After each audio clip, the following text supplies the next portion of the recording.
কিয়ামতের আগে আগে আরো কিছু মানুষকে আল্লাহ পাক কিন্তু শূকর এবং বানরে পরিণত করবেন। এই হাদিসটা কি জানেন? হাদিসটা শুনে রাখেন, এটা আখিরুজ জামান বা কিয়ামতের আলামত সংক্রান্ত হাদিসগুলোর মধ্যে পাবেন।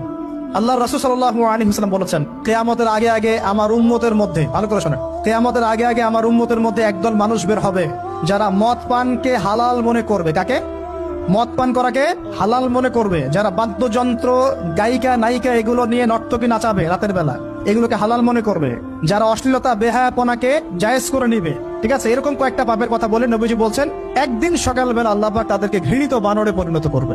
এটা হবে সামনে, কখন কিভাবে হবে আল্লাহ ভালো জানেন। এবার আমি কনসেপ্টে চলে আসি। এই যে পৃথিবীতে নেমে আসলাম, তাহলে আমরা কোত্থেকে আসছি ভাই? আমরা কি পৃথিবীর অধিবাসী ছিলাম? আমরা জান্নাতে ছিলাম, ওখান থেকে আল্লাহ পাক পাঠিয়েছে। এবার পৃথিবীতে এসে আদম আলাইহিস সালামের যুগে খুব একটা দুর্ঘটনা ঘটে নাই, একটা ঘটেছে। কয়টা? একটা। ভাই হাবিলের কোরবানি কবুল হয়, কাবিলের অন্তর্দাহ হয়, জ্বালা হয়। কেন হাবিলেরটা কবুল হবে, কাবিলের কেন হচ্ছে না? এই হিংসার বশবর্তী হয়ে কাবিল হাবিলকে হত্যা করে ফেল। হত্যা করে লাশটা দাফন করার পদ্ধতিও তার জানা ছিল না। আল্লাহ কাককে পাঠালেন, কাককে দেখে সে শিখলো। প্রথম দুর্ঘটনা হচ্ছে হাবিল কাবিলের দুর্ঘটনা। বলে রাখি, আজকেও নিজের ভাইয়ের বেশে বহু কাবিল মুসলিম সমাজের মধ্যে ঘুরে বেড়ায়। নিজের ভাইয়ের লেবাসে, পোশাকে, সুরতেই বহু কাবিল এখনো কিন্তু মুসলিম সমাজে ঘুরে বেড়ায়। তো আমরা কাবিলদেরকে কাবিলের পরিণতি সম্পর্কে সচেতন করতে চাই। হাবিল বলেছিল, তুমি যদি আমাকে মারতে আসো, আমি তোমাকে মারার জন্য হাত বাড়াবো না। হাবিল জান্নাতে যাবে আর কাবিল জাহান্নামে যাবে। কেন কাবিল জাহান্নামে যাবে? নবীজি বলেছেন, পৃথিবীর প্রথম হত্যাকাণ্ড সংগঠিত করেছে কাবিল। এই কারণে পৃথিবীতে যত খুন হবে, সমস্ত খুনের পাপের একটা অংশ কাবিলের আমল নামায় যোগ করা হবে। বলে নাউজুবিল্লাহ। একটা কথা মনে রাখবেন, সদকায়ে জারিয়া যেমন আছে, গুনাহে জারিয়াও আছে।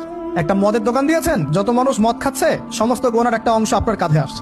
সিনেমা হল করেছেন, মানুষ সারাদিন নেকটা ছবি দেখে, নগ্ন ছবি দেখে, যত মানুষ এখানে পাপ করবে, সমস্ত পাপের একটা অংশ আপনার কাঁধে যাবে। আবার একটা মাদ্রাসা করেছেন, যত মানুষ এখানে দ্বীনি ইলম শিখবে, এই নেকির একটা অংশ আপনি পাবেন ইনশাআল্লাহ। মরে গেলেও কবরে পাবেন ইনশাআল্লাহ। আল্লাহ পাক আমাদের সবাইকে সদকায়ে জারিয়া করার তৌফিক দেয়, গুনাহে জারিয়া থেকে বাঁচিয়ে রাখুন। খুব খেয়াল রাখবেন, আল্লাহ পাক আমাদের হেফাজত করুন বলি আমি। এবার ওই যুগ শেষ, নূহ আলাইহিস সালামের যুগ। এই যুগে আল্লাহর একই সুন্নত, নূহ আলাইহিস সালাম 950 বছর দাওয়াত দিলেন, 40টা বা 80টা পরিবার ইসলাম কবুল করেছে, বাকিরা করে নাই। যারা করে নাই আল্লাহ পাক তাদেরকে ডুবিয়ে মারলেন, যারা করেছে আল্লাহ পাক উদ্ধার করলেন। সোজা কথা, আজকে সারা পৃথিবীতে যত মানুষ আমরা বেঁচে আছি না, আমরা কোনো না কোনো ভাবে ওই 80 পরিবারের সদস্য। আমরা ভাই ভাই, আমরা ওই ফ্যামিলি, 80 ফ্যামিলির অন্তর্ভুক্ত। কিরকম করে? নূহ আলাইহিস সালামের 4 সন্তান ছিল। কয় সন্তান? এক সন্তানের নাম হচ্ছে হাম। কি নাম? হাম। হাম ছিল একটু কালো বর্ণের। হামকে দিয়ে আফ্রিকার কন্টিনেন্টে যত মানুষ দেখছেন ব্ল্যাক স্কিনের, কালো স্কিন, এরা সবাই হামের বংশধর। মজা না বিষয়টা? মানুষের অস্তিত্ব পৃথিবীতে, ইতিহাস, এগুলো খুব ইন্টারেস্টিং টপিক। ইতিহাস পড়তে থাকলে আপনি ডুবে যাবেন। কত কিছু বিশ্ব হয়েছে আর কত কিছু হবে সামনে।